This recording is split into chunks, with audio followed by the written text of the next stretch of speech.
Πρωτότυπες και προχωρημένες εφευρέσεις παρουσίασαν σήμερα μαθητές γυμνασίων και ηλικίων της Δυτικής Ελλάδος στο μαθητικό διαγωνισμό του ΙΤΕ Αιχημίθ. Μαθητές και καθηγητές ένωσαν τις δυνάμεις τους και το αποτέλεσμα κατέδειξε τη δυναμική της πρακτικής σκέψης. Ναι, είναι ρομπότ.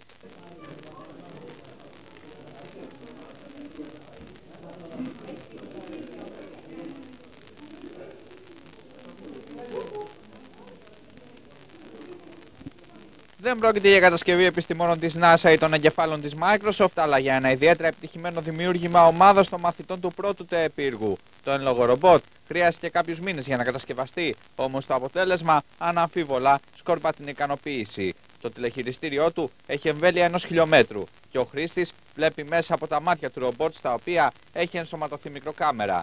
Σκεφτείτε δηλαδή περαιτέρω την υλοποίησή του και ενσαρκώστε την επιστημονική σας φαντασία.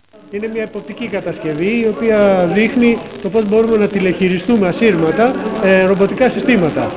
Αυτό μπορεί να μας δώσει εικόνα πίσω στο χειριστή, να βλέπουμε δηλαδή ό,τι βλέπει, να ακούμε ό,τι ακούει και να μιλάει αυτό με ό,τι θέλουμε εμείς. Πρόκειται για μία μόνο από τις εφευρέσεις που συμμετείχαν στο σχολικό διαγωνισμό του ΙΤΕ Αιχημίθ, ο οποίος πραγματοποιήθηκε σήμερα για 4η συνεχόμενη χρονιά. Ζητάμε από τους μαθητές και μελλοντικούς ερευνητές πρώτον σε μια προσπάθεια να μας γνωρίσουν, να δουν τι ακριβώς και εμείς κάνουμε εδώ, θα τους κάνουμε μια ξενάγηση και επίσης οι ίδιοι να καταθέσουν μέσω κατασκευών και θεωρητικών εργασιών τις δικές τους ιδέες, καινοτόμες ιδέες σχετικά με θέματα τα οποία τους απασχολούν. Είναι ένας πύραυλος στερεών καυσίμων, αποτελείται από 2 ορόφους και οι κινητήρες είναι αυτοί. Και έχει πετάξει μέχρι τα 2.000 πόδια. Ναι, φτάνει περίπου στο 1 χιλιόμετρο.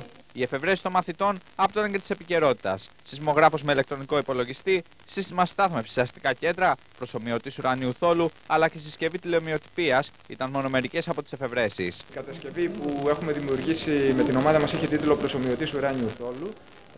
Είναι μια σχετικά φτηνή κατασκευή, αλλά αξιόλογη πιστεύουμε από επιστημονικής άποψης, γιατί έχει τη δυνατότητα να εντοπίζει αυτόματα, χωρίς κανέναν αισθητήρα, τη θέση του ήλιου πάνω στον ουρανό. Δουλεύαμε από τις αρχές της σχολικής χρονιάς, 18 Σεπτεμβρίου περίπου, μέχρι και τις τελευταίες μέρες ασχοληθήκαμε, τελειοποιήσαμε, όμως ολοκληρώσαμε το έργο μας 1 μήνα πριν. Φτιάξαμε ένα πρόγραμμα το οποίο να μας βρίσκει ελεύθερες θέσεις παρκαρίσματος σε διάφορα οικοδομικά τετράγωνα της Πάτρας, το οποίο ελέγχεται ηλεκτρονικά και ηλεκτρονικά, πάλι μέσω ίντερνετ, μέσω RDS, φωνητικών μηνυμάτων στο ράδιο ή των γνωστών φωτεινών μηνυμάτων στα ραδιοκριστόφωνα, μας δείχνει πώς μπορούμε να βρούμε πάρκινγκ. Δημιουργήσαμε ένα σεισμογράφο, ο οποίος μετατρέπει την ηλεκτρική κίνηση, τη σεισμική κίνηση σε ηλεκτρικό σήμα και μετά από επεξεργασία απεικονίζεται στον ηλεκτρονικό υπολογιστή. Και όλα αυτά με μια απλή πρακτική εφαρμογή στοιχειωδών νόμων της φυσικής. Και εις ανώτερα,